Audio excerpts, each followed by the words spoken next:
TIA, in partnership with RF Academics, is resuming our wireless and cellular network workshop series with cutting-edge topics on small cell and DAS, microwave backhaul and design, and LTE Advanced technologies. Here to give us the rundown of the series through the end of 2015 is Dr. Rikin Thakker and Dr. Michael Dellomo of RF Academics. And gentlemen, welcome to the program. Thanks. Thank you Glad for to be having here. us. Well, thanks for being here. I want to start, before we get into the content of the wireless and cellular network workshop series, Michael, I want to start with you.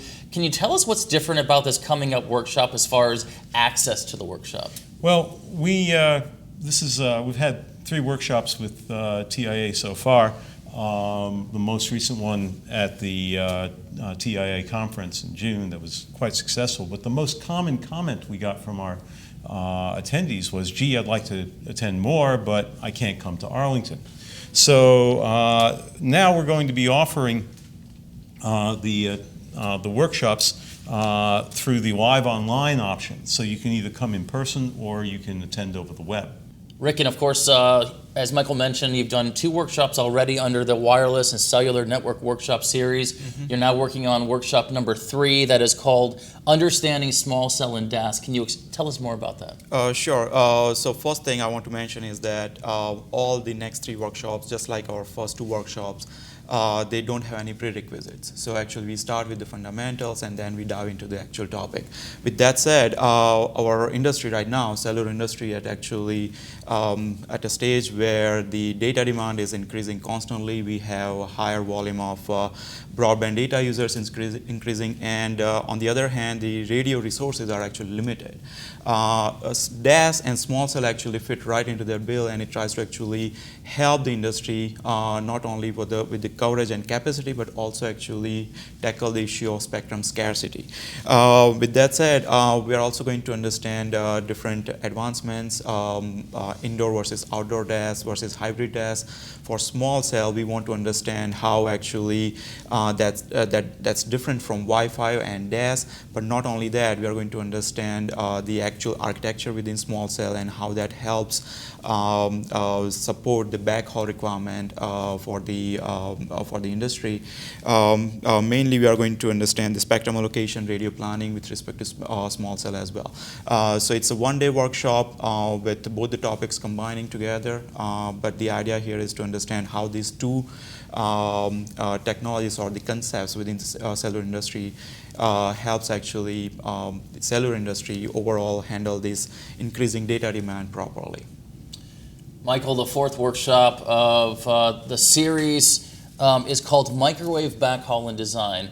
What can the at headquarters attendees and also the online attendees expect to get from that workshop that they wouldn't get at another workshop? Well, the microwave backhaul workshop, microwave backhaul is one of the principal ways of getting your data from the cells back to your main network. Basically, you have 2 choices. I mean, it's great you're getting 100 megabits or soon gigabit links to your base station, but how do you get that data back to the network? Well, you've got 2 choices. Either you're going to run fiber optic cable, which is a great option. I mean, in high population areas, cable is certainly a good way to go. But it's expensive. So what do you do in more rural areas, or what do you do when there isn't cable available in heavily congested cities? Well, that's where microwaves come in. And currently, worldwide, about half the traffic is carried by each. So the microwave workshop is going to look at how do you design backhaul microwave links? First of all, they're different, somewhat different than traditional links. So how do you design the backhaul links? And this is going to involve, some RF considerations, propagation, terrain, refraction, diffraction, all those nice science terms. But also, planning and project management to actually be able to get the links up and to build a network out of these things and to be able to deliver the backhaul desired. And we want to look toward the future, since the field is actually rapidly evolving. And these days, people are now talking about non-line of sight microwaves, high frequency links that go very short distances to get from rooftop to rooftop, and MIMO solutions as well. And we want to bring in those topics as well. Rikin, the fifth workshop of the series that'll wrap up this year in 2015 is called Understanding LTE and LTE Advanced Technologies. As those technologies become more prevalent in the industry and the consumer market, why is it important to stay informed of them? Sure. So right now, as you can see, especially in the United States, the LTE technology is maturing just about now. All major carriers have invested heavily into that. However, the actual implementation where users can take benefit of for LTE Advanced is just getting started now. But with that said, LTE is still actually a mystery for most everybody, and we need to actually, the idea behind this workshop is to bring the level of understanding for not only LTE Advanced but LTE as well. So we need to understand different 3GPP releases. Before we dive into LTE, we want to actually initially explain how HSPA works, and then actually explain the fundamentals of LTE, basics of LTE, and mainly what goals were actually defined to so that LTE can actually fulfill those.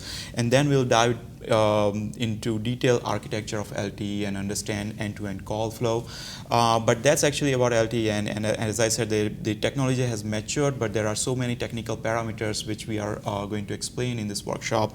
Not only that, we also want to touch base with the latest development into LTE, especially into voice over LTE, where the industry is now, what kind of achievements we have actually seen in terms of voice over LTE. And finally, towards the end, we are going to wrap up the workshop with LTE Advanced features, carrier aggregation, MIMO, collaborative, multi-point. These are some of the features we want to touch on during this workshop. Also, we want to mention that we are also going to bring latest and greatest from the industry, meaning LTE Unlicensed is also a new initiative, and we want to actually let our attendees know where the industry is heading now with those initiatives, and how that's going to probably affect, or what considerations we need to have when LTE Unlicensed come to play, especially with respect to Wi-Fi. Michael, as you know, it's a big concern for attendees of workshops such as these to be involved in the learning experience, a learning opportunity, but a close second to that experience is getting credit for the workshop. Does RF Academics offer that? First of all, I want to tell you, each of our workshops, at the end of each of our workshops, each attendee will receive a certification. On top of that, you can earn continuing education credits through the BIXI organization for each workshop you attend. And I want to remind the audience that the workshops are not only going to be available at Arlington, but also available online through the Live Online program. Michael and Rikin, we're looking forward to the workshops. Of course, as we mentioned before, there are 3 before the end of the year. One on September 30th, the next on October 21st, and the last one on December 2nd. And for our audience, and I'll mention this to our prompter, and thanks again, guys, for your time, to register for either one of those workshops through the end of the year, you can go to the News and Events tab on the TIA corporate site called tiaonline.org. So long.